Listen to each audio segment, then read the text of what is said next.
네, 현재 시각 8시 26분 지나갑니다. 어제 코스피 상승했는데 뭐 지금 시장 분위기가 전반적으로 좀 약세론자, 강세론자 좀 팽팽한 분위기가 좀 맞서는 느낌이거든요. 네. 오늘 굿모닝 마켓의 키워드가 밀당이었지 않습니까? 밀당. 예. 황소 진영과 곰 진영의 줄다리기. 예. 어느 쪽도 물러서고 싶지 않고 그러게요. 어느 쪽도 자신의 뷰를 갖다 뒷받침하는 논리를 갖다가 꺾고 싶지 않은 그런 상황이고. 뭐 우리는 2,600포인트에 대한 나름 예우는 갖춰야 되는 거 아닙니까? 예우. 네. 내려올 때 그렇게 힘겨웠는데 이걸 네. 갖다가 쑥 단숨에 올라간다는 거예요. 아, 그런 의미에서 예우. 그러니까 조금 힘겹게 좀 힘겹게 올라가고 좀 올라가는 지지되는 듯한 과정이 그런 과정이 좀 있어야 된다. 있어야 되는 거 아닌가 싶기도 하고. 예. 그리고 사실 어제도 뉴욕장은 하락 종목이 상승 종목이 2.2배 정도에 달한답니다. 그러니까 쏠림 현상이 심한 거죠. 쏠림 현상이 예. 심한 거죠. 그것도 특히나 기술주 쪽으로. 맞아요. 우리 낯설고 몰랐어요. 벌써 그 얘기 한 지가 얼마입니까? 이효석 이사 월요일날 나와가지고 아들 나 엔디비아 샀다고. 아, 저 엔비디아를. 예, 그런 얘기. 예. 그게 이제 뭐 미국도 우리도 네. 비슷한 것 같아요. 네. 그래요. 오늘 또 YG경제연구소 차영주 소장님과 시장 이야기 이어가 보겠습니다. 어서 오세요. 어서 오십시오. 네. 뉴욕 증시 좀 살펴볼게요. 혼조세로 마무리가 됐는데. 네. 예. 그러니까 뉴욕 증시도 그렇고 국내 증시도 그렇고 똑같은 특징이 한 가지를 이진우 소장님께서 찝으신 것 같습니다. 그러니까 시장은 굉장히 좀 강하다라고 봐야 되겠죠. 예. 이걸 뭐 약하다라고 보기는 어렵겠죠. 서로 간의 어떤 뭐 얘기가 이제 극명하게 대립하는 과정이지만 그 얘기를 보면 그만큼 강하다는 거 아니겠습니까? 네. 그러다 보니까 이제 이런 얘기가 나오고 있는 거죠. 그런데 두 그 나라의 특징을 보면 특정 업종만 강하다라는 겁니다. 네. 그거에 이제 되는 거죠. 미국 같은 경우도 특히 이제 IT 기술주들, 대형주들이 올라가다 보니까 상승 종목이 작고 하락 종목이 오히려 많은 경우고요.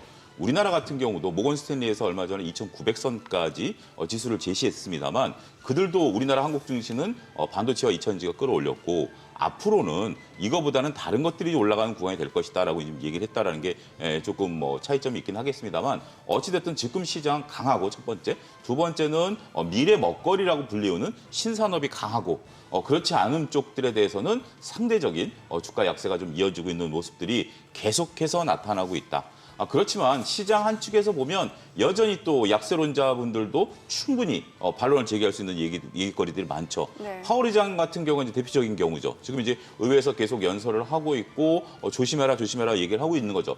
그렇지만 시장에서는 이렇게 받아들이는 겁니다. 한쪽에서는 파월의 말에 고지고대로 이제 조심해야 된다라고 받아들이는 경우도 있지만 한쪽에서는 야 파월이 그러면 지금 허리띠 풀어라라고 얘기를 하겠느냐라는 거죠. 그러면 이제 시장이 요동을 쳐버리니까 아직까지 우리가 CPI 기준으로 4에서 2까지 떨어져야 되는 입장에서 파월 의장이 할 수 있는 단어의 한계는 계속해서 긴장해라라는 긴장감을 줄 수밖에 없는 거 아니겠습니까? 내일 모레가 시험인데 너 공부 많이 했으니까 쉬어라라고 얘기할 수 없는 거잖아요. 끝까지 공부해라라고 얘기를 해야 되는 부모님 심정처럼 파월은 이제 그렇게 얘기를 하고 있다는 걸 월가에 또 받아들이다 보니까 한쪽에서는 별로 신경 쓸 필요 없다. 이런 또 논리가 가능하다라고 말씀드릴 수가 있겠습니다. 일단 지금 미국 시장에 있어서도 또 이제 오늘 이제 느낀 것들을 보면 그동안 지수를 끌어올렸었던 소위 대형주들 내에서도 순환매가 적절하게 돌고 있다.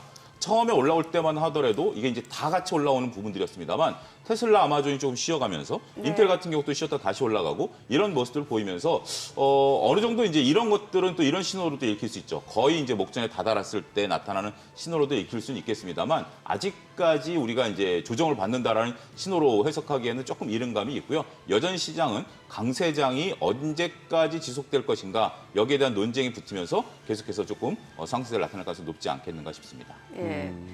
간밤에 보면은 뭐 영국 중앙은행도 맞아요. 그렇고 앞서 네, 사장님 네. 오프닝에서도 말씀 예. 주셨잖아요. 뭐 튀르키예도 그렇고 예.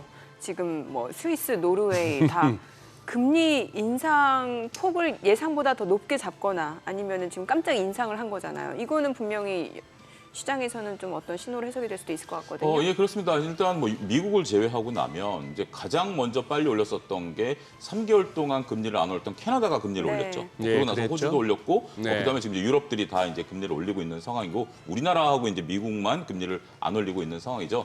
근데 그 조건들을 보면 우리나라 같은 경우 이제 선제적으로 금리를 올렸다라는 거 첫 네. 번째. 그다음에 이제 우리나라의 이제 경제 성장률보다 가계부채 문제가 더 심각하다라는 게 이제 우리나라의 요소인데 유럽 같은 경우는 지금 물가 상승률이 굉장히 높습니다. 그러다 보니까 여전히 금리를 통해서 이런 것들을 좀 잡아내야 된다라는 거고 그다음에 이제 처음에 유럽 같은 경우 금리를 올 때 눈치를 좀 많이 봤죠. 뭐 기름값이라든지 우크라이나 전쟁의 여파라든지 이런 것들 때문에 눈치를 좀 봤습니다만 이제 이러한 영향력에서 조금 벗어났다라고 느끼는 것 같아요. 그러다 보니까 이렇게 금리를 빨리 올려서 지금 물가를 좀 잡겠다라는 그러한 부분들을 좀 보셔야 되지 않겠나 싶습니다.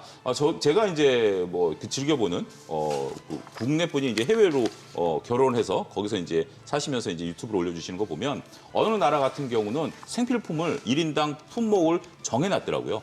그러니까 살 수 있는 한도가 한 번 갔을 때 뭐 식용유라든지 꼭 그 유럽인들의 필요한 밀가루, 설탕 같은 경우는 하나 이상은 구매를 못하도록 그러니까 생필품 사재기를 이제 금지할 정도로 가격도 많이 오른 상태고 예, 이런 예. 식으로 이제 가격 통제가 들어가 있는 일면을 보게 된다라면 유럽 쪽은 이제 금리를 올려야 된다라는 것이고 중국은 또 LPR을 또 내리지 않았습니까? 대출 우대 금리를, 예, 그렇죠. 대출 우대 금리를 좀 내렸기 때문에 각각이 지금 처한 입장에 따라서 이제 각계 전투를 하고 있다. 그러니까 작년만 하더라도 미국이 금리를 올리면 황세건, 뱁새건 다 쫓아가면서 예. 일부 국가들은 가랭이가 찢어지는 튀르키예 같은 그런 현상들이 나타났다면 이제는 각자의 상황에 맞춰서 네. 이러한 금리 정책, 우리나라 같은 경우 이제 부동산 때는 못 올렸고 오히려 지금 중국 같은 경우는 부동산 경기를 살리기 위해서 금리를 내리고 있고 이런 모습들을 보게 되면 이제는 각계 전투로 분산되고 있고 이런 것들이 주식 시장에 있어서는 이제는 돌바락제는 아니다. 이렇게 해석을 해야 될 것 같습니다. 아까 뭐 설명하신 외국에 사시는 그분 아닌가 싶네. 저도 가끔 보는데 옛날에 가수 하신 분 맞죠? 아니요, 그건 아니고요. 아닌가? 예, 아, 예, 오케이. 예. 젊은 분이십니다. 아, 그래요. 쏘리. 예. 아니, 뭐 요즘 뭐 그런 유튜브를 많으니까 많죠. 그런 걸 가끔 보면 현지 사정들이 이제 속속들이 나타나니까 꽤 그렇죠. 도움이 되더라고요. 아니 저기 요새 AI는 그냥 스쳤다 하면 그냥 뭐 상한가 아니면은 뭐 적어도 훅훅 올라가는데 아마존하고 AI하고는 어떻게 연결되는 거죠? 어제 시총 상위 종목 장인데 아마존이 제일 두드러져요. 그러니까 이제 우리가 인공지능과 관련해서 이제 두 가지로 구분할 네. 필요가 있다라고 보여집니다. 처음에 이제 인공지능을 하니까 인공지능이라는 단어가 붙으면 무조건 올라왔었죠. 그러니까 예. 첫 번째 단계입니다. 이제 기대감으로 올랐기 때문에 국내외를 가리지 않고 소위 인공지능 말씀하신 거 스치기만 하면 무조건 상한가 가는 네, 단계. 예. 어떻게 보면 주시장의 첫 번째 단계죠. 이제 굉장히 폭발적인 기대감이 있었기 때문에 그래요? 이걸로 이제 올라간 거는 충분히 설명이 됐죠. 그 다음에 이제 국내에서는 일부 연관성이 떨어지는 종목들이 이제 조정을 좀 받고 있고 그 사이에 이제 하드웨어 주식들이 올랐죠. 엔비디아를 필두로 해서 SK하이닉스, 삼성전자 같이 결국 인공지능을 구현하기 위해서는 고성능의 반도체가 필요하다. 네. 그게 이제 첫 번째가 GPU고 그다음에 HBM이고 이런 것들이 필요하다라는 것에서 이제 올라갔죠. 그다음에 이제 나오는 것들이 이 인공지능과 관련해서 투자할 수 있는 여력 있는 기업이 과연 몇 개나 되겠느냐라는 거죠. 그런데 아마존 같은 경우는 이걸 투자하겠다라는 거죠. 지금 이제 우리나라 네이버 카카오 같은 경우가 주가 이제 처음에 네이버도 기대감이 굉장히 많지 않았습니까? 인공지능을 통해서 이것을 구현하겠다라고 했고 이제 가을에 발표하는데 이걸 보긴 해야 되는데 이게 지금 이제 마이크로소프트 같은 경우 수년간 우리나라 돈을 12조를 투자를 했다라고 그들이 밝히고 있거든요. 네. 그러니까 이 인공지능과 관련해서 지금 아직까지 인공지능으로 해서 뚜렷하게 수익 모델을 명확하게 하지 못한 상태에서 과연 국내 기업이 한 분야에 12조를 투자할 수 있는 기업이 과연 있겠냐라는 거죠. 근데 이제 아마존 같은 경우는 충분히 이제 가능성이 있는 거죠. 글로벌 기업이고 하니까 이런 부분들이 이제 부각이 되고 있다라고 말씀드릴 수가 있겠습니다. 두 가지 관점에서 다 보셔야 될 것 같고요. 이것을 이제 투자를 해서 구현할 수 있는 기업들에 대한 부분들, 그러니까 아마존이라든지 우리가 이제 뭐 마이크로소프트라든지 이런 쪽들은 지속적으로 관심을 가지셔야 되겠고 지금 이제 엔비디아 같은 경우는 이것이 필요하려면 GPU가 필요한데 GPU가 이제 굉장히 좀 비싸고 이제 꼭 필수적인 건데 이 GPU 병렬 구조를 구동하기 위해서는 HBM이 필수적이거든요. 이거 DRAM입니다. 그러니까 이제 여러분들이 좀 구분해드리면 GPU는 CPU 아니 그거는 좀 이따 여쭤보고 아마존이 AI하고 왜 어떻게 AI하고. 연결되냐고. 아마존 같은 경우 충분히 그 인공지능을 통해서 고객 서비스를 충분히 나타낼 수가 있는 거죠. 맞춤 서비스를 가능하고 예측까지 가능한 거죠. 그러니까 이제 아마존 같은 이제 물류를 하게 된다면 네. 이런 네. 물류들을 보면 고객 데이터들이 이제 저장이 되고 있지 않습니까? 그렇겠죠. 그러면 예를 들면 어떤 특정 시기에 어떤 특정 국가에서는 어떤 제품이 팔리더라라는 게 되면 만약에 7월 달에 많이 팔리는 제품이 있다라면 이미 6월 달에라든지 그걸 미리 1년 전에 자기네들은 그 회사랑 계약을 통해서 가격을 좀 싸게 갈 수도 있는 부분들이죠. 결국 빅데이터를 이용하는 부분들인데 우리가 빅데이터를 사람이 이것을 제어하느냐 인공지능이 제어하느냐라는 또 또 얘기가 달라지게 되는 거죠.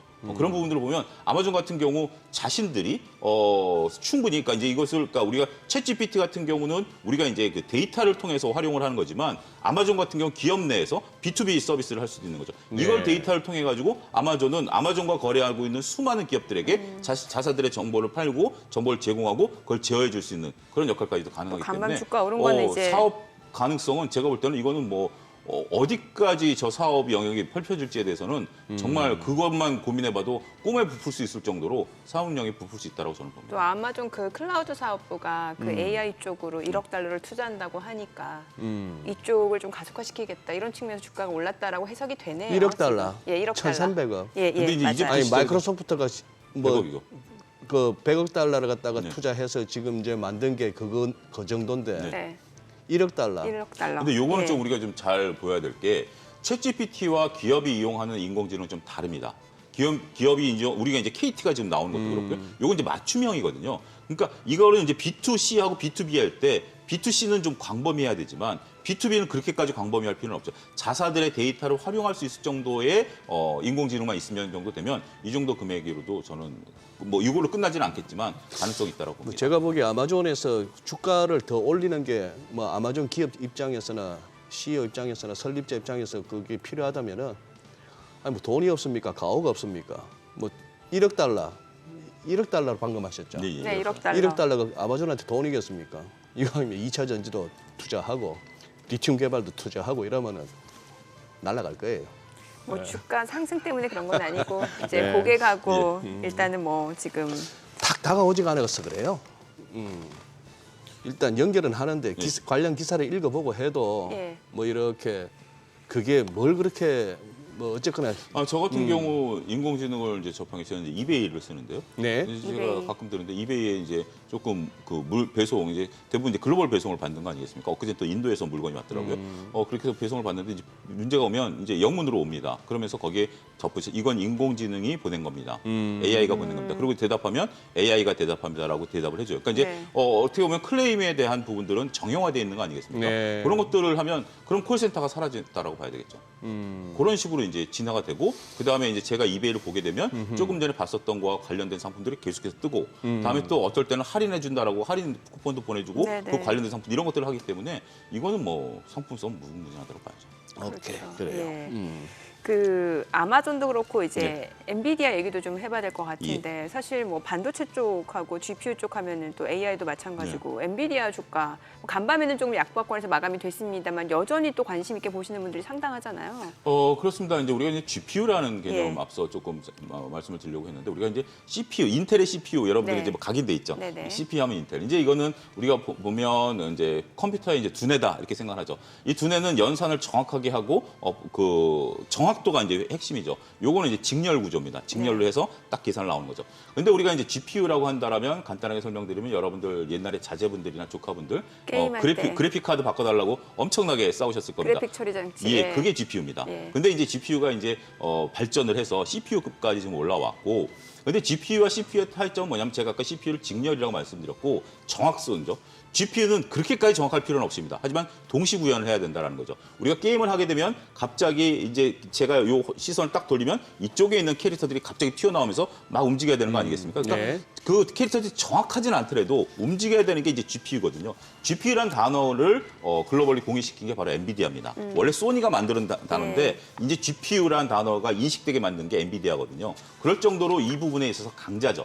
이게 이제 우리가 챗GPT, 특히 이제 인공지능과 관련해서 순식간에 많은 데이터를 끌어와야 되기 때문에 병렬 구조의 GPU가 필요합니다. 근데 GPU는 혼자 움직이지 않습니다. 네. 이 GPU를 하기 위해 가속 엔진이 붙어줘야 되는데 그게 바로 HBM, 하이닉스와 삼성전자가 네네. 만드는 메모리 반도체입니다. 그러니까 이제 기존에 우리가 이제 D램이라고 했던 메모리에서 하나 더 진화해서 HBM이라는 메모리 반도체가 나왔고요. 이거는 성능이 한 굉장히 좀 몇십 배 정도 빠르고 발열량도 적고 에너지 소모가 적은 거죠. 이러면서 구동을 시키는 거죠. 그래서 GPU가 들어가면 HBM이 따라 들어가줘야 됩니다.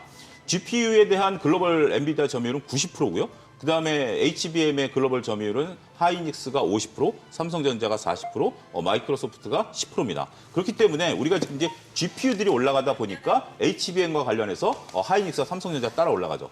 한 가지 아쉬운 것은 지금 이제 엔비디아 같은 경우 GPU의 매출 구성이 굉장히 큽니다. 그런데 우리 삼성전자 SK하이닉스는 HBM의 매출 구조가 10% 미만입니다. 그러다 보니까 이게 많이 팔리긴 하고 그리고 이제 고가이기 때문에 조금 우리가 그 앞으로 이제 팔릴 거지만 당장 보면 이제 구조가 좀 작죠. 근데 이제 투자자들은 그런 걸 보는 게 아니라 앞으로 이게 이제 커나갈 것이다라고 보는 거죠. 고성능의 고집적의 반도체들이 필요하니까 메모리가 화면 필요하니까 하단에 나오는 예. 게 고대역폭 메모리 이게 HBM이잖아요. HBM입니다. 이런 것들에 따라서 지금 현재 관련 주가들이 움직이고 있다. 이렇게 설명을 드릴 수가 있겠습니다. 네, 그래요. HBM. HBM. 네. HBM. 네, 고대역폭 메모리. 이게 AI에 있어서는 필수적이다. 그게 같이 따라 붙는다고 생각하시면 될 것 같아요. 예. 이게 제가 이제 핸드폰이 있는데 이게 혼자 구동되는 게 아니고 여기에 뭐가 붙어서 이걸 이제 가속시켜주는 게 그게 HBM이다. 이렇게 생각하시면 될 것 같아요. 그쪽에서 독보적인 그러면 엔비디아고. 그러니까 GPU는 엔비디아고요. 엔비디아고. HBM은 하이닉스가 50%, 삼성전자 40%. 그러니까 우리나라 기업들이 90%를 점유하고 그래요? 있습니다. HBM 뭐의 약자인지는 안 여쭙겠습니다. 예, 감사합니다. 제가 알려드릴까요? 네. 뭐죠? 궁금해요. 하이밴드 위스 하이밴드? 메모리. 네, 그렇게. 하이밴드 위스 메모리. 그렇구나. 네. 자, HBM에 대해서 아니 요즘에 이제 반도체는 너무 용어들이 어려우니까 사실 맞습니다. 이게 구체적으로 어떤 기업들이 연관이 있는지가 쉽지가 않거든요. 그래서 뭐 엔비디아 좋다라고는 하는데 이게 진짜 구체적으로 어떤 연관이 있으며 또 뭐 삼성전자, SK하이닉스 또 앞서 저희가 인텔까지도 짚어봤잖아요. 그렇죠. 뭐 인텔까지도 지금 뭐 삼성전자 2위 자리를 자기들이 차지하겠다라고 하니까 파운드리 쪽에서 이 파운드리까지도 저희가 좀 챙겨봐야 될 이슈들이 너무 많아가지고. 그렇습니다. 거기에 이제 반도체만 하더라도 우리가 예. 얼마 전에 차량용 반도체라고 했죠. 네. 여기에 들어가는 반도체는 GPU와 HBM 전혀 상관없는 AP라는 칩이 들어갑니다. 네. AP는 GPU와 HBM을 다 통합해가지고 이 안에 메모리 칩이 혼자 돌아가는 거예요. 네. 그 대신 이제 작은 규모로 돌아가는 거죠. 이런 식으로 반도체 같은 경우는 규모가 상당히 좀 다양하고요. 우리가 이제 뭐 메모리, 비메모리 원래 이제 우리나라는 메모리가 크기 때문에 비메모리라는 단어를 우리나라에서만 쓰다 보니까 지금 이제 시스템 반도체라는 용어로 그렇죠. 바꿔 쓰죠. 시스템으로 쓰고 파운드리 같은 건 이제 위탁 생산인데 네. 파운드리를 우리가 하는 이유 중에 하나는 지금 저희 이 스튜디오 안에 있는 수많은 기기들 중에 네. 대부분 다 반도체 칩들이 들어가 있습니다. 예. 카메라도 들어가 있고 우리 노트북에도 들어가 있고 심지어 조명 장치에 지금 이게 LED인데 LED도 반도체 칩입니다. 우리가 이제 LED도 보면 네. 반도체 칩이에요. 단순한 칩 하나예요. 이건데 이 안에는 수많은 칩이 있고 LED는 그냥 하나의 칩을 전원을 넣었다 끄는 거에 따라서 전원이 연결이 되는 거거든요. OLED도 반도체 칩이에요. 그런 건데 이거를 소품종 소량 생산을 하기 위해서는 결국 위탁 생산 파운드리가 필요한 거죠. 다품종 소량 생산이 아니고 소품종 소량 생산. 소품종 소량 생산. 조금씩 들어가는 것들이 소량 생산해야 되는 그런 부분들이기 때문에 그런 부분인데 맞춤형 반도체인 거죠. 예를 들면 뭐 우리가 LED용 반도체, 네. 뭐 극단적인 예를 들면 어떤 거에는 뭐 휴대폰용 반도체, 차량용 반도체, 아니면 냉장고용 반도체. 이제 노고 청소기용 반도체 이런 것들을 이제 만들어야 되기 때문에 그 시장이 커지는 것을 대비하기 위한 것이 결국 파운드리인데 네. 파운드리가 이제 그러면 왜 부각이 되느냐인데 자 여러분들 혹시 삼성전자 반도체 공장 한번 가보셨나요? 아니 못 가봤죠. 그거 한번 이제 그 근처 가실 일 있으면 그냥 드라이브 삼아서 한번 가보십시오. 그거 굉장히 중요한데 왜냐하면 드라이브 할 수 있는 거리입니다. 걸어서는 못 가고요. 예. 이 반도체 규모가 저기 지금 화면에 눈으로 나오네요. 보이는 건데 예. 처음부터 끝까지를 걸어서 간다라고 생각하시면 안 됩니다. 그럴 정도의 규모예요. 근데 저런 게 장치 산업 아니겠습니까? 저런 장치 산업을 투자할 수 있는 게 앞서 우리가 그 아마존이 그 100억 달러 투자했다라고 하는데 전 세계에서 파운드리를 운영할 수 있는 기업이 몇 개 안 됩니다. 그 정도 투자할 수 있는 기업들이 몇 개 안 됩니다. 우리나라 삼성전자, TSMC, 인텔, 뭐 하이닉스 지금 현재로서는 이 정도예요. 지금 이제 네. 일본도 나오고 미국도 나오고 유럽도 한다라는 건데 거기서 비교 우위를 갖겠다. 우리가 이제 삼성바이오로직스 같은 경우 CMO에서 굉장히 크게 이제 그러니까 제약바이오 위탁 생산을 하고 있는 거 아니겠습니까? 이 위탁 생산을 하는 것만으로도 정말 수많은 부가가치를 창출할 수 있기 때문에 그 분야에 지금 많이 뛰어들고 있다 이렇게 봐야 될 것 같습니다. 아까 화면에 나왔던 저 삼성전자 저 공장 부지 네. 몇 년 전입니까? 그 트럼프 대통령 방한했을 때도 헬기 타고 가다 깜짝 놀랐다는 거 아니에요? 헬기에서 보이는 거니까. 저기 무슨 땅, 예. 저기가 뭐 어디냐고 그런 상황인데 뭐 트럼프 정도 되는 분이 놀랐으면은 뭐 대단한 거 아니에요? 저도 뭐 그 가볼 일이 아니어서 거기서 그 근처에서 미팅 있다가 한번 가봤는데 네네. 깜짝 놀랐습니다. 정말 제가 뭐 여기 코엑스 뭐 이 정도 수준은 아니더라고요. 어마어마하더라고요. 그래서 삼성전자, SK하이닉스는 투자 매력도가 꽤 있다는 건가요? 지금 상태에서 이제 우리가 좀 고민을 해봐야 될 것 같아요. 고민을 해야 된다고요? 삼성전자, SK하이닉스가 제가 이제 고민에 들어가는 이유는 삼성전자나 SK하이닉스가 이제 어떤 측면으로 봐야 되냐라는 거죠. 네. 첫 번째는 우리가 이제 기존에 있었던 D램, 메모리 반도체 재고 여기 조금 소진되는 듯한 느낌들, 이제 재고 사이클이 돌아간다는 거 첫 번째. 두 번째는 이제 HBM에 대한 기대감이지만 삼성전자는 더 비중이 낮습니다. 하이닉스가 한 6, 7% 정도밖에 안 돼요. 매출이 차지하는 비중이. 그러니까 이걸 또 HBM으로 봐야 되느냐. 여기에 이제 휴대폰으로 삼성전자 봐야 되냐. 이건 이제 논의를 치겠습니다. 반도체만 보면. 그다음에 이제 외국인들 수급과도 또 봐야 되겠죠. 환율이 지금 1280원에서 조금 브레이크가 걸린 듯한 느낌에서 과연 외국인들이 추가적으로 살 수 있겠느냐. 이런 것들을 종합적으로 보고 지수가 현재 2600에서 2700까지는 가긴 하겠는데 그런 동력을 과연 삼성전자가 어느 정도 덧셈을 하겠느냐. 셈법이 정말 복잡할 것 같습니다. 지금까지는 잘 왔고 한 가지 이제 지금 좀 색안경을 좀 끼고 보는 게 네. 우리가 이제 외국계 증권사에서 엊그제 삼성전자 SK하이닉스 추천이 나왔어요. 지금 사야 된다. 추천 리포트가 나왔다고요? 네, 추천을 해야 된다. 예, 근데 한 가지 이제 제가 이제 색안경 끼고 보는 게 네네. 그동안 6만 원에서 7만 원 올 때 외국인들이 샀지 않습니까? 조용히 있었죠. 왜 지금 와서 사라고 그럴까요? 그것도 또 한번 우리가 곱씹어봐야 될 문제가 아니겠는가. 그동안 자기네들은 20% 이상 수익을 내놓고 여기다 대고 외국인들이 또 사라라고 얘기하면 과거의 행태를 보면 그러니까 미리 사놓고 지금 와서 제가 추천 리포트. 결론 내리지는 않겠습니다. 이제 근데 그게 좀 과거에 이상하다. 그런 어떤 조금 뭐 뉘앙스였던 경우가 제 기억에 몇 차례 있었기 때문에 조금 복합적으로 봐야 되는 게 아니겠나. 당연히 주가는 올라가야죠. 정말 네네. 우리나라 삼성전자 8만 전자, 9만 전자에 물리신 분들이 많기 때문에 올라가야 되고 삼성전자 올라가서 지수 3천 가야 되는 거에 대해서는 전혀 반론이 없습니다. 그런데 우리가 여러 가지 상황들은 좀 보기는 봐야 되지 않겠는가. 그런 관점에서 말씀드리고 싶습니다. 뭐 글쎄 뭐 공감하시는 분들도 계시고 다른 의견도 있으시겠지만 저는 우리나라 대기업들에 대한 우리 국민들의 이 마음적인 어떤 성원과 응원이 필요하다고 생각해요. 예. 진짜 세계적인 기업들이거든요. 그렇죠. 세계적인 기업들이고 딴 데서 다 따라잡고 싶어하는 그런 상황인데 그리고 또 조금 느낌은 일본이든 뭐 유럽이든 다들 지금 뭐 반도체, 배터리, 2차 전지 할 것 없이 AI 할 것 없이 뭔가 좀 치고 나가려고 국가적인 차원에서 이렇게 막 그걸 하는데 우리도 정부와 정치권에서 좀 이런 걸 좀 도와줬으면 싶다는 생각 들고 그다음에 두 번째 말씀하신 그 부분은 저도 굉장히 공감합니다. 외국계 리포트를 자기들 살 때는 조용하다가 어느 정도 올라오니까 그 쟁쟁한 외국계가 아무 돈 한 푼 안 들인 우리한테 왜 그 리포트를 갖다가 알려주면 그 정보를 알려줄까는 늘 생각해 보셔야 됩니다. 공짜 정보 갖고 돈 안 됩니다. 예. 오죽하면 예전에는 그 증권사 리포트 나오면은 그 팔을 반대로만 하면 수익 낸다는 얘기가 돈 나올 낸다 하는 정도로. 얘기가 예. 있었죠. 예. 그래요. 그 다음 주부터 네. 그 상장되는 종목들 예, 있잖아요. 예. IPO에서 예, 뭐 예. 흥행에 성공한 종목들도 있고 26일부터 그 가격 제한폭 확대가 이제 없어지게 그러니까 4배까지도 가능해지는 예, 거죠. 저희가 지난주에 했었는데 이게 예. 조금 그때는 이제 저희가 이제 가을부터라고 제가 좀 네. 말씀을 좀 드렸는데 그건 정정하겠습니다. 제가 좀 정확히 몰랐었고요. 예, 예, 예. 이게 이제 그 26일부터 적용이 네. 됩니다.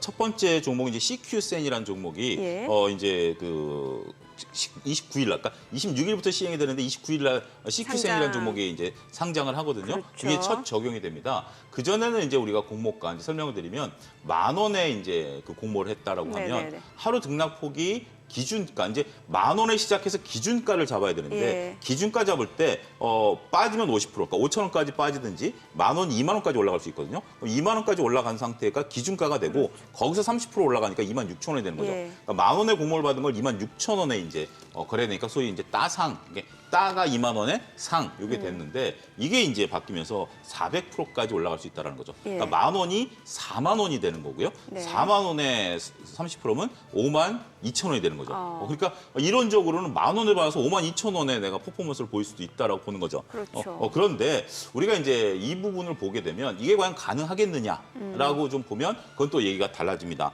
제가 이제 자료를 한번 잠깐 좀 보겠는데요. 네. 우리가 이제 기존에 나왔었던 자료들을 좀 보게 되면 최근에 상장한 기업들이 이렇게까지 올라간 적은 없다라는 게 이제 그런 거죠. 최근에 우리가 마녀공장 올라갔을 때 마녀공장 올라갔을 때 250%까지 올라갔었습니다. 예. 그러니까 이제 어떻게 보면 이게 우리가 이제 따상이 올라가 버리면 거기서 머물지만 만약에 400% 내에서 되면 거래가 되잖아요. 그러면 네. 그걸 유지하기 어렵다라고 보여지고 기가비스라는 반도체 부품 회사, 그다음에 마이크로 투나노라는 반도체 부품 회사들이 4월과 5월에 상장했는데 이게 120에서 170% 정도 움직였어요. 그러니까 결국 우리가 이제 이 400% 안에서 움직였다라고 보여지는 거죠. 예. 이런 부분들이 움직임을 보게 된다라면 우리가 전체적으로 봤을 때는 가격을 그러니까 이제 가격 제한폭이 벌어지면 거기까지 간다라는 게 아니라 빠르게 가격의 적정성을 찾아가는 순기능 역할을 할 수 있다. 이렇게 이해를 하시면 될 것 같고요. 최근에 이제 이 CQ센이라는 종목 같은 경우도 업력이 벌써 10년이 넘은 회사입니다. 2011년에 설립이 됐고 이미 그 매출과 영업이익이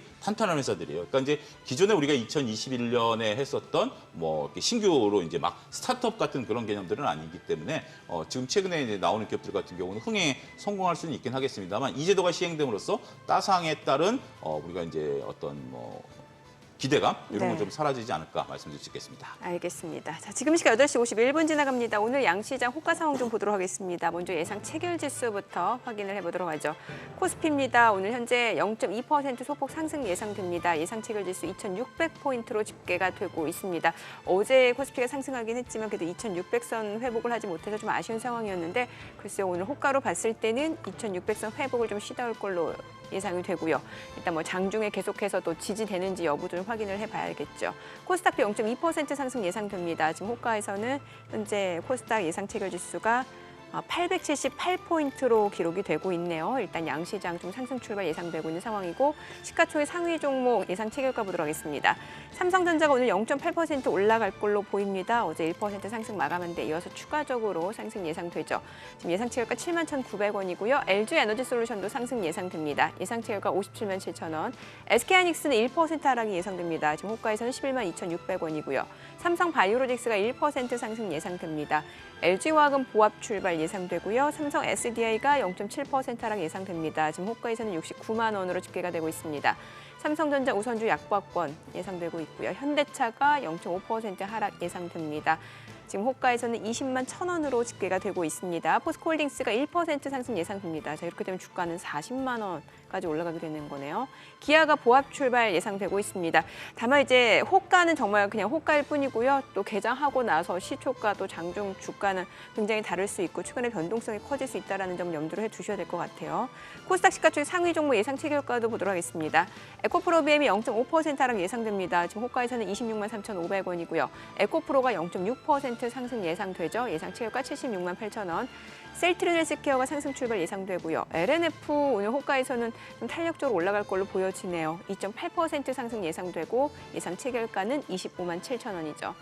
JYP 엔터테인먼트도 상승 출발 예상되고요. HLB입니다. 1% 상승 예상되고 있습니다. 최근에 주가가 연일 좀 하락을 나타내는 부분이 있었는데 오늘 호가에서는 HLB가 좀 반등 출발이 예상이 되고 있는 상황이고 뭐 여러 가지 개별적인 이슈도 있습니다. 이런 부분까지 좀 체크해 보셔야 될 것 같고 펄어비스 상승 출발 예상됩니다. 셀트리온제 오스템 임플란트 보합 예상되고요. 카카오게임즈 강박권 예상됩니다. 자, 이제 개장까지 7분여가량 남았습니다. 일단 오늘 시장 자체 코스피가 이제 2,600선을 중심으로 또 오늘장에서 치열한 매매 공방이 좀 예상되는 분위기네요. 네. 근데 조금 이제 시장을 갖다가 이렇게 사후적으로도 설명하기가 쉽지 않은 국면까지 왔습니다. 그만큼 어떻게 결과를 보면은 두고 해석하는 것 자체가. 결과를 두고도 이렇게 뭐 시황쟁이들이 이래서 이거는 올랐고 내렸습니다가 잘 안 된다는 얘기죠. 예를 들면 어제 원유 재고가 발표가 됐는데 많이 줄었거든요. 시장 예상보다. 통상적으로 우리 다 뭐 트레이딩 연습할 때 그럽니다. 원유 재고 줄었어. 그러면 저기 원유 선물 살래 팔래? 당연히 사야죠. 사죠, 그렇죠. 근데 어제 4%나 빠졌습니다. 유가가. 그래서 70달러 밑으로 떨어졌죠. 네, 그랬죠. 지금 흔히 말하는 미국채 수익률로 대변되는 시장 금리가 오르면은 기술주들은 부담을 갖는다 그랬어요. 예전에 그랬어요. 그 흐름이 또 자주 있었고. 그런데 그게 연관성이 깨진 지가 꽤 오래됐죠. 꽤 오래됐죠. 어제 같은 경우는 뭐 단기, 장기 할 것 없이 다 금리가 올랐고. 맞아요. 뭐 지금 앞서 계속 살펴봤지만 영국, 뭐 스위스, 노르웨이, 심지어 튀르키예까지 흐르고 튀르키예 있는데. 인상폭은 또 엄청나죠. 그동안 택도하게 내렸으니 또. 한꺼번에 지금 이제 한꺼번에 얼마 올랐더라? 8.5% 이상 8.5에서 15까지 왔죠. 8.5%에서 6.5%포인트로 15% 왔는데 한 25%까지 가야겠다는 거 아닙니까? 뭐 그 나라가 이 분석이나 예측 불가의 나라잖아요. 뭐 그런 나라인데 그런 와중에도 오히려 그거 밀렸다가 확 올라가는 거죠. 테슬라 보세요. 어제도 장중에 4% 이상 밀렸거든요. 그 전날 5% 넘게 밀렸잖아요. 그럼에도 불구하고 그러다가 또 땡깁니다. 이게 뭐냐 하면은 못 기다리는 거예요. 못 기다리고 이 정도면 들어가는 거예요, 지금. 그만큼 돈 많고 저가 매수 세력 많고 쉽게 뭐랄까 이 장이 잘 안 밀리는 거는 확인되는 거죠. 네. 근데 그 부분에 대해서는 또 이렇게 우리가 좀 봐야 될 부분들이 뭐냐면 최근에 주식 투자를 하는 분들 이제 저도 이제 다양한 분들을 만나보면 성향이 좀 이렇게 크게 갈리는 것 같습니다. 보면 중간에 회색지대가 별로 없고요. 이렇게 공격적으로 투자하시는 분들은 굉장히 지금 그러니까 뭐 아니면 더죠. 그러니까 굉장히 좋다라고 얘기를 하시고 조금 조심스러운 분들은 여전히 조심스러운 거죠. 여전히 조심스러운 거고 그 대신 지금 시장은 누가 주도하냐면 공격적인 분들이 주도하고 있습니다. 그분들이 이제 무려 6개월 가까이 거의 이제 그들의 행태가 이제 사후적으로도 인정을 이제 스스로가 인정이 되는 거죠. 내가 이제 주식을 잘하는구나. 내가 보는 주식이 올라가는구나라는 그런 단계까지 왔다라고 저는 봅니다. 그러니까 사람 심리가 그게 꼭 나쁜 게 아니라 심리가 어느 정도 좀 지나게 되면 이게 자신감들이 생기는 거죠. 그리고 그들이 수익이 났기 때문에 그리고 이제 두 가지입니다. 첫 번째는 어떤 방법은 일단 수익이 났었고 두 번째는 밀릴 때마다 사면 또 수익이 나더라는 겁니다. 이런 맞아요. 학습 효과가 있었고 지금까지 그게 맞아왔죠. 그런 것들 때문에 지금은 공격적인 투자자분들이 시장을 이끈다라고 저는 인정을 해야 될 것 같습니다. 내가 거기에 따라가느냐 안 따라가느냐 논쟁을 치더라도 시장을 바라볼 때는 지금 공격적인 투자자분들이 이끌고 있고 이런 행태는 당분간 이어질 것이다. 왜냐하면 그들이 수익이 난 상태이기 때문에 웬만한 손실에서는 꼼짝 안 한다는 거죠. 그러니까 이건 좀 굉장히 강한 트리거를 만들어내니까 그걸 읽어내셔야 된다는 거죠. 강한 트리거를 만들 거고 이 흐름은 당분간 더 지속될 걸로 저는 봅니다. 특히 대형주가 씌워지면 중소형주로 갔다가 대형주가 또 움직이면 또 대형주로 갔다가 이러면서 이 흐름은 굉장히 이어지고 선순환은 그거죠. 그런 사이에 미국의 이제 피봇이 오고 사이클이 돌아가면서 전반적으로 일반 대중들이 비관론자들이 완전히 이제 긍정론자로 와가지고 돌아간다라면 다시 대세 상승이 올 수 있는 가장 베스트 시나리오지만 일단 만약에 경기가 꺾인다 하더라도 꺾이는 게 상당 기간 놀 때까지 지수는 따로 놀 가능성이 있다라고 보는 거죠. 지금 공격적으로 투자하시는 분들은 딱 두 마디만 합니다. 이렇게 좋은 장에 두 번째, 난 이렇게 돈을 벌었는데? 라는 거죠. 그런 거가 있기 때문에, 물론 이제 그게 이제 어떻게 또 진행될지는 모르는데, 여러 가지 또 과거 사례를 보면 케이스 바이 케이스들이 다 있긴 하겠습니다만, 지금은 일단은 그 상황까지만 인정을 해야 될 것 같습니다. 네. 그러니까 정말 어떤 종목을 선택하느냐에 따라서 지금 수익률이 지금 천차만별인 것 같은데 최근에 보면 테마주들도 많이 움직이고 그렇습니다. 있고. 물론 이제 그 속에서도 예. 뭐 우리가 이제 소가리 하시는 분들도 있죠. 뭐 예를 네. 들어서 2차 전지도 지금 에코프로 갖고 계신 분들은 웃지만 폐배터리 관련주들을 갖고 계신 분들은 이미 뭐 거의 뭐 그렇고 올 초에 돈을 벌었던 인공지능과 로봇주들도 지금 소가리 네. 하시는 분들이 상당수 계시죠. 올 초에 이제 돈을 벌었다가 예. 오히려 지금 이제 장기 투자한다라고 하는 분. 그 속에서도 이제 갈리곤 있지만 오히려 발빠르게 지금 이제 우리가 주식 투자를 할 때 장기 투자가 이기는 구간이 있고요. 단기 투자가 이기는 구간이 있습니다. 지금은 방망이 짧게 잡고 계속 번트만 치면서 다니는 분들이 지금은 출루율이 제일 좋아요. 아, 단기 트레이딩 하시는 분들이요. 그렇죠. 여기서 짧게 치고, 그러니까 오히려 지금 쭉 여러분들 보이죠? 2차 전지를 쭉 에코프로 갖고 계신 분 말고 수익이 난 분들이 있을까요? 별로 없어요. 근데 에코프로 쳤다가 인공지능 쳤다가 반도체 쳤다가 이런 분들이 수익이 제일 좋다라는 거예요. 떨어지면 지금. 사고 오르면 그렇죠. 팔고. 그런 지금은 그런 분들이 그러니까 그런 분들이 지금 현재 시장에서 부각이 되고 있어요. 예. 그런 것인데 그것도 어떤 하나의 현상이에요. 그분들 같은 경우는 오히려 2022년에는 굉장히 좀 부각을 못 나타냈었죠. 계속 치는데 계속 아웃이었죠. 계속 아웃되다가 똑같이 치고 있었는데 지금은 칠 때마다 오히려 출루를 하는 거죠. 그런 현상이기 때문에 시장의 현상을 보셔야 될 것 같아요. 지금은 2022년에는 오히려 묵직한 종목을 갖고 계셨던 분들이 수익이 났다면 지금 끊어치는 분들이 수익이 나는 거고 이건 또 바뀔 수도 있어요. 그러니까 여러분들이 지금 나는 끊어치긴 못하는데 조바심 내실 필요 없고 또 시장 돌고 돌아서 끊어치지 못하시는 분들도 수익을 낼 수 있는 시간은 또 온다. 저는 그렇게 말씀드리고 싶습니다. 투자 성향에 따라서 조금 매매 타이밍을 다르게 잡아야겠네요. 지금 구간에서. 그렇죠. 이제 그걸 못 바꾼다라면 좀 기다리실 네, 필요가 기다려야 있다고 봐요. 된다. 시장 예, 결국 예. 돌고 도니까. 근데 단지 지금은 짧게 끊어치는 장이다. 이렇게만 이해하시면 될 것 같아요. 옛날부터 테니스장에서는 테니스 잘 치는 선수가 짱이고 네. 골프장에서 골프 잘 치는 선수가 짱이듯이 예를 들어 호날두나 메시가 저기 뭡니까 메이저리그 그 야구장에 데리고 나가봐요. 약간 바보스러워지거든요. 옛날에 그러니 그런 이벤트 주식장에서는 딴 거 없습니다. 계좌 플러스 났으면 그걸로 다 그냥 막 제압되는 거예요. 그럼 오늘 시장 흐름 좀 확인하고 얘기 좀 이어가보도록 하겠습니다. 네, 국내 증시 개장합니다. 흐름 확인해 보겠습니다.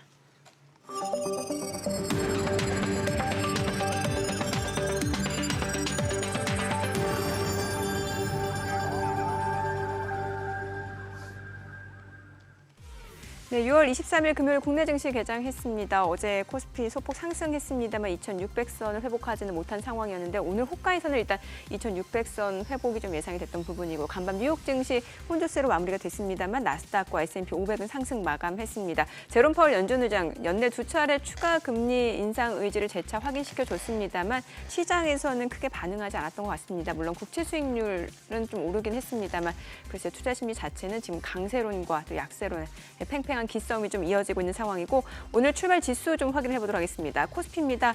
지금 현재 0.2% 올라갑니다. 2,599포인트. 2,600선을 두고 지금 치열한 매매 공방이 좀 이어지는 것 같네요. 코스닥.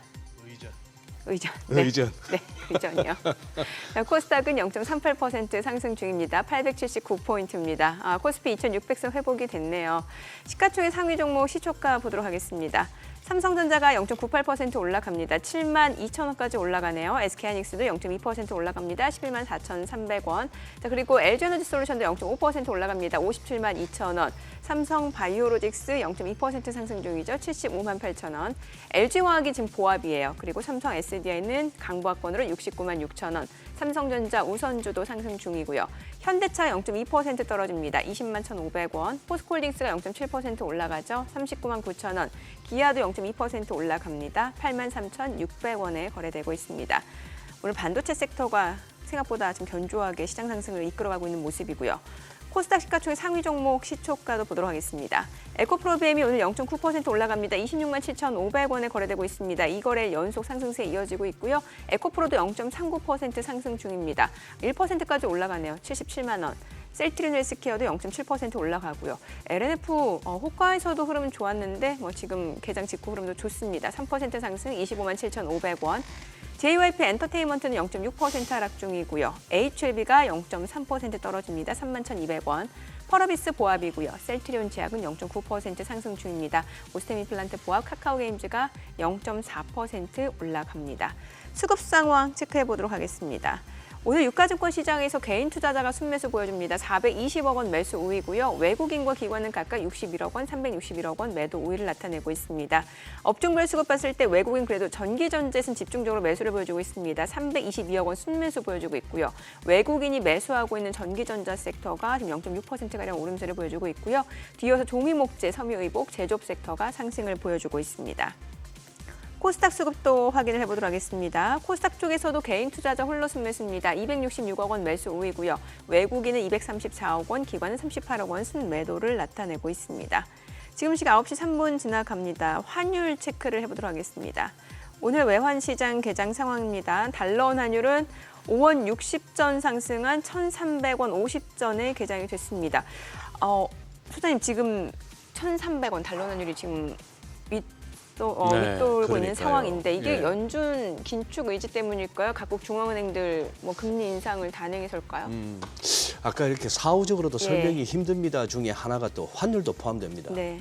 최근에 또 몇 주 동안은 우리 원화만 워낙 유난히 강세였죠. 맞아요. 강세였잖아요. 위안화 약세인데. 예. 위안화 약세도 무시하고 예. 엔화 약세도 무시하고 지금 달러엔 환율이 143엔까지 왔으니까 예. 우리가 지금 이렇게 와서 겨우 엔은 908원이니까 여전히 이제 일본 돈하고 9대1 정도를 맞추는 그런 상황이죠. 그래서 좀 모르겠어요. 이게 지금 최근 흐름으로 봐서는 한 1,250원까지는 가나 싶은데 다시 올라가네요. 다시 또 올라오죠. 그러니 사후적으로 그럴 수밖에 이렇게 사후적으로도 설명이 쉽지는 않았는데 어떻게 보면은 이제 다 왔다고는 하지만 그래도 미국은 지금 앞으로 2번 더 하는 거 아니에요? 그렇죠. 그 정도는 연내 각오해라. 2번 정도 금리 인상은 더 인상하겠다. 각오해라 하는 예. 거고 우리가 그러면 한 번이라도 그러면 우리 한국은행 입장에서 올려줄 수 있을까? 이런 식으로 생각해 보면은 다만 이제 어제도 짚어봤죠. 한영희 수석하고도 짚어봤지만 네. 그나마 조금 크게 공포에 젖을 건 아닌 것은 이제 우리도 무역 수지 부문이 조금 이제 개선의 조짐이 보인다는 거니까 그런 상황인데 그래요. 만만치 않습니다. 이것도 어떻게 보면 1,300원에 대한 예우 네. 쉽지 않은 레벨이잖아요. 2,600선에 대한 예우, 1,300원에 대한 예우. 1,300원에 대한 예우처럼. 예. 앞서 의전이라고 의전. 표현하셨고. 근데 차 사장님, 예. 우리 지금 시청자분들 중에 이렇게 좀 궁금해하시는 게 최근 들에 이렇게 좀 그룹 차원에서의 자금난이 돌면서 루머 얘기가 돌면서 CJ 그룹주하고 롯데 그룹주들이 조금 이제 부진하거든요. 네. 혹시 뭐 좀 들리는 얘기 있으세요? 들리는 얘기라기보다는 네. 뭐 롯데는 원래 좀 오래됐죠. 롯데는 좀 오래됐고 롯데가 이제 직격탄을 받은 게 이제 레고랜드 사태가 네. 직격탄이 됐었죠. 그 전부터 롯데는 자금난에 있었다라고 했었고 그다음에 이제 그 레고랜드가 터지면서 롯데 예. 같은 경우는 이제 굉장히 어려워졌고 그러면서 이제 롯데케미칼이 나서서 증자를 해서 롯데건설을 살리는 그러한 역할까지 하면서 롯데는 지금 현재 계속해서 자금이 별로 빡빡하게 돌아가고 있는 네. 상황입니다. CJ도 마찬가지고요. CJ 같은 경우 최근에 주가 흐름이라든지 이런 것들이 좀 안타깝게 되다 보니까 계속해서 이제 자금을 좀 끌어당기고 있는 그런 거죠. 물론 이제 CJ는 선제적으로 자산 유동화를 통해서 이마트 같은 거 이제 유동화를 시켰죠. 그렇긴 했습니다만 그럼에도 불구하고 지금 현재 아직까지 사업 부족 자체가 우리가 이제 하드웨어죠. 그러니까 하드웨어라는 게 이제 제가 보면 이제 인터넷 쪽이 기반이다 보니까 이런 쪽들에 대한 이제 부담이 좀 커지고 있는 거죠. 지금 이제 또 부각되고 있는 것은 이제 그 LG 엔솔과 LG 화학, 그다음에 에코프로입니다. 요 세 개가 이제 또 부각이 되고 있는데 회사채 발행을 하기 위해서 신용등급 평가를 실시를 했어요. 예. 이제 회사채 발행을 한다라는 건데 에코프로는 한 군데가 B가 나와버렸습니다. A 등급을 못 받았다고요? 못 받았습니다. 그래서 이제 회사채 발행에 대해서는 조금 이제 주춤해졌고 LG그룹 같은 경우는 지금 이제 그러니까 LG엔솔은 회사채를 발행하겠다라는 거고 네. LG화학 같은 경우는 이제 LG엔솔 지분을 바탕으로 해서 EB를 발행하겠다라는 거죠. EB? 예, EB. 그러니까 이제 교환사채를 발행하겠다라는 겁니다. 익스체인지 쪽에 예. EB? 그러니까 이제 네. LG화학이 갖고 있는 LG엔솔을 네. 담보로 해서 EB를 발행하겠다라는 개념이죠. 이런 식으로 해서 지금 이제 기업들이 막대한 투자에 필요한 자금들을 마련해 나가는 과정들이다라고 좀 말씀드릴 수가 있겠습니다. 그러니까 이제 앞서 언급드렸던 두 기업은 전통적으로 자금이 없는 거고 나머지 두 기업 같은 경우는 미래 투자를 위한 투자 지원을 마련하겠다라는 거죠. 투자 지원을 마련하는 방법은 여러 가지가 있죠. 첫 번째는 이제 은행에서 대출할 수 있는 거지만 규모가 크니까 이럴 때 택하는 게 회사채냐 유상증자인데 유상증자를 택하지 않았다라는 것은 굉장히 주주들 입장에서 좋은 거죠. 왜냐하면 기업 입장에서 보면 회사채를 발행한다라는 것은 물론 회사채를 발행한 이후에 리볼빙을 하지만 결국 나중에 갚겠다라는 거 아니겠습니까? 근데 유상증자는 한번 해버리면 주식수가 늘어나 버리잖아요. 그걸 이제 우리나라는 나중에 자산 소각으로 하는 경우가 거의 없기 때문에 지금 오히려 LG화학이라든지 LG엔솔이라든지 에코프로가 지금 하려고 하는 행태를 놓고 본다라면 단기적으로는 뭐 이자 부담이 되긴 하겠습니다만 일단 주주들 입장에서 보면 고마운 일이죠. 고마운 일이고 미래 먹거리 이걸로 투자하겠다. 더군다나 이들이 하려고 하는 것들이 지금 현재 당장 수익보다는 미래 수익이 확실한 2차전지 분야 아니겠습니까? 이런 것들을 보게 된다면 오히려 이런 발행 소식에 긍정적으로 좀 바라보셔도 되지 않을까 싶습니다. 예. 오늘 보니까 그 온실가스, 그러니까 탄소 배출권 네. 관련주들이 좀 올라가요. 사실 저희가 얼마 전에 그 ETF 상품 얘기했을 때도 탄소 배출권 맞아요. 쪽 얘기를 했었는데 그렇네요.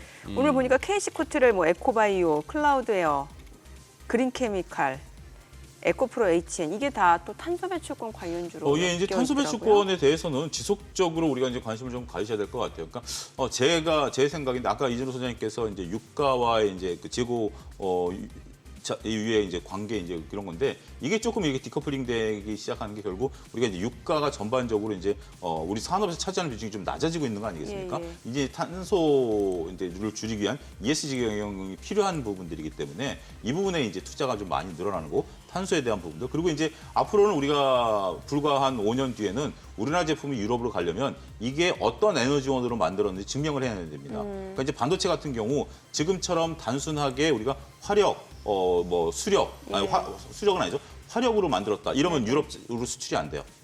그렇기 화석 때문에 연료로 만들었다라는 게 이제 그 거죠. 비율이 있습니다. 이제 비율을 맞춰야 되기 때문에 그럼 뭐 당장 이제 삼성전자 같은 경우도 그거 이제 맞추기 위해서 아리백에 이제 하겠다라고 이재용 회장께서 이제 선언하지 않으셨습니까? 이제 대외적인 이제 회장께서 선언하셨으니까 아무래도 이제 제 뇌피셜이지만 이번에 짓는 저쪽 평택 쪽에 천장은 다 태양광으로 깔겠죠. 예를 들자라면 뭐 이런 거고 이제 뭐 윈드타워, 풍력타워도 이제 만들 것이고 거기에 이제 원자력이 또 들어가는 거 아니겠습니까? 그런 식의 이제 좀 개념이 된다면 결국 수남의 차원에 있어서 우리가 이제 2차 전지를 그러면 뭘로 만들 것인가? 거기다 이제 광산에 대한 부분들, 예. 그다음에 이제 2차 전지를 충전해야 되는 부분들, 여기에 이제 2차 전지가 갖고 있는 범산업의 패러다임 변화인 탄소 배출권 이런 식으로 지금 우리 많은 투자분들이 미래에 대한 부분들을 많이 고민하시는 것 같고, 그럼 어떤 것들이 수혜를 받을 것인가? 여기에 이제 주가 퍼포먼스들이 계속해서 보이고 있다. 저는 그렇게 설명을 드릴 수가 있겠습니다. 네네. 저거 본 김에 우리 뭐 역사학자들은 좀 화내실 만한 표현이지만 작년에 히트 쳤던 그 태조 이방원 네. 그거 이렇게 좀 섹터별로 한번 수익률 한번 비교 한번 해서 좀 살펴볼까요? 가능할까요? 태조 이방원이 요즘 조 이방원으로 바뀌었습니다. 조이방원? 예. 태가 빠지고요.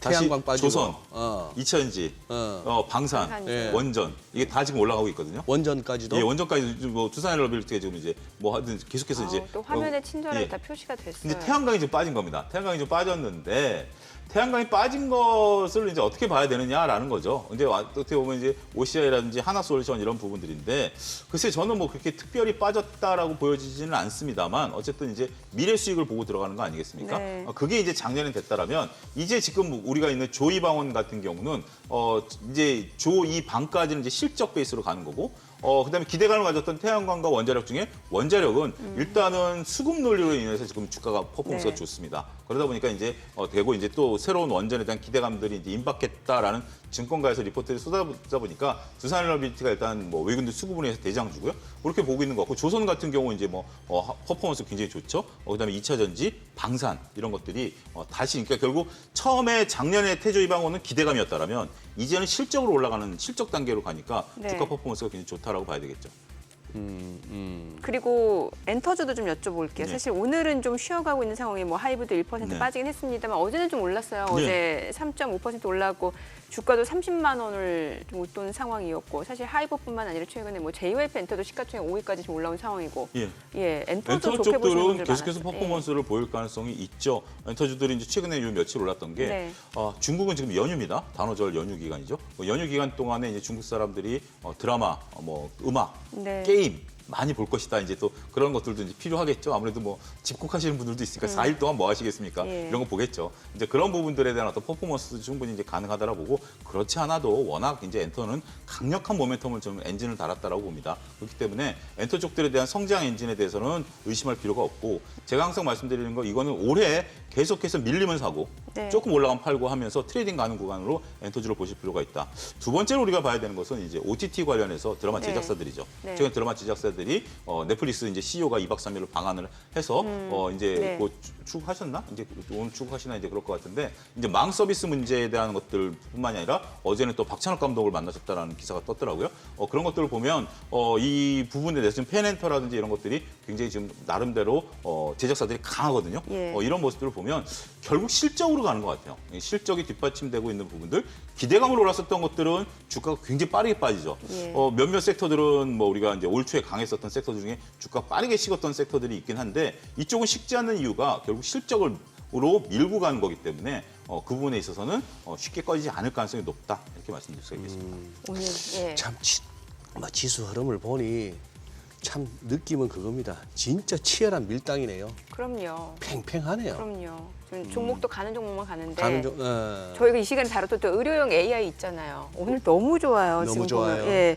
뷰노가 지금 6% 올라가고 가는 루닛도 쪽만 가는 거지. 루닛도 8% 올라가고 루닛도? 예. 저희가 사실 이 시간에 좀 말씀드렸던 종목인데 그랬죠. 그동안 좀 많이 올라와서 부담감은 있지만 기업 자체는 좋다라는 얘기를 드렸는데 와 이렇게 올라가는 종목 보면은 아쉽기도 하지만 또 이게 따라서 추격 매수하면 잘못하면 또 손실이 날 수 있기 때문에 그렇습니다. 주의가 이게 지금 필요하거든요. 이제 뭐 보는 관점에 따라서는 여러 네. 가지가 조금 있을 것 같아요. 그러니까 이제 뭐냐면 이게 과연 그러니까 일부 증권사에서는 그런 거죠. 리포트가 나왔는데 밸류 비교가 상당히 좀 재밌는 기업도 있습니다. 어떤 네. 기업은 10년 밸류를 땡겨 와가지고 현재 아. 미국 기업과 밸류 비교를 한 회사도 있어요. 예. 그러니까 10년 뒤에 퍼포먼스 날 거를 지금 미국 기업 밸류를 해가지고 주가 올라가는 뭐 이런 얘기들이 있는데 저거는 뭐 아무래도 기대감과 인공지능이 맞물린 굉장히 좀 중요한 부분들이다라고 말씀드릴 수가 있겠고 우리가 앞서 언급드렸던 CQ센 같은 경우도 네. 인공지능과 또 엮일 수 있거든요. 이게 이제 우리 전자서명 보안 솔루션인데 이게 또 인공지능이라고 회사는 계속 얘기하고 있어요. 이러다 보면 지금 이제 시기를 잘 만나면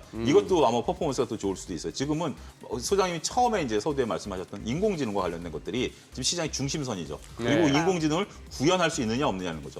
그 대신 로봇은 벌써 뒤쳐졌죠. 처음에는 원래 인공지능과 로봇이 같이 갔었죠, 올 초에는. 네네네. 네. 근데 로봇은 생각보다 이게 더디네. 로봇이 한번 들어가면 그다음에 추가적으로는 안 되네. 근데 인공지능은 아직까지 개념을 우리가 그러니까 이런 거죠. 어떻게 보면 소장이 명확하지 않다라는 게 주가한테는 더 좋은 거죠. 많은 사람들이 인식해버리면 주가의 한계는 딱 명확해집니다. 근데 우리가 잘 모를 때는 오히려 주가는 자기들이 마음껏 날아가는 영역이 있죠. 우리가 이제 밀레니엄 버블 때 한번 생각해 보시죠. 그때 당시에는 그냥 공포감이었잖아요. 컴퓨터가 멈춘다는 공포감 하나로 보안 솔루션주들이 막 그렇게 올라가는 것처럼 지금은 이렇게 명확하지 않은 인공지능 쪽이 관심을 받고 있다 이렇게 설명드릴 수가 있겠습니다. 네. 왜 그렇게 쳐다보십니까? 그러니 참 차소장께서도 자주 뭐 이렇게 인용하는 걸로 압니다만 좌우지간이 주식시장에서 투자하는 이 미인 대회 네. 선발 같은 거예요. 내가 혼자 저 몇 번 저기 출전이 이쁘다. 네. 내가 혼자 해봐야 안 되는 거죠. 의미가 없어요. 그렇습니다. 의미가 없어요. 그러니까 이제 그 미인대에 나오시는 분들이 저는 되게 중요한 의미가 있는데 거기서 오해가 뭐냐면 다른 사람이 좋아할 그러니까 이제 미인이라는 기준이 있지 않습니까? 네네네. 이게 기준에 따라 하는 건데 미인대에 나오신 분들은 기본적으로 누가 봐도 미인입니다. 그러니까 뭐냐면 우리가 남들이 미인이라고 저 주식을 얘기를 해도 그게 미인이 아닌 게 있어요. 그 옥석을 가려야 된다는 거죠. 우리가 미인대라고 적용할 수 있는 얘기는 네. 그 미인대에 나오시는 분들은 그 정도 나오려면 어지간한 그러니까 실적이 앵간하면 뒷받침되고 미인이다. 매출과 실적이 뒷받침되지만 매출과 실적이 기본적으로 뒷받침되는 거에서 어느 임계점이 왔을 때 눈에 띄느냐라는 거죠. 그게 가장 중요한 포인트인 것 같아요. 근데 사람들은 눈에 띈다라는 것만 생각하십니다. 그러다 보니까 테마주들을 따라가는 거죠. 야, 저 사람들이 저게 미인이라니까 난 따라가자. 근데 알고 보니까 그건 아니거든요. 그런 그 워딩의 정확성까지 따져야 되지 않나. 참 이제 보내드려야 되는 시간인데 네. 한마디만 모든 말에 예. 100% 진리는 없어요. 아, 그렇습니다. 미인대에 나오는 어지간한 사람들은 다 미인이다. 국가대표 축구 선수 같으면 어지간하면 볼 좀 찬다 봐야 되는 거 아니에요. 그러나 예. 중국 국대 경기 보면은 꼭 그런 것도 아니에요. 양귀비를 생각하시면 꼭 미인의 기준도 그렇게 보시면 될 것 같습니다. 알겠습니다. 네, 여러 네. 생각을 만드는 날인 것 같네요. 오늘 내용 잘 들었습니다. 고맙습니다. 네, 고맙습니다. 감사합니다.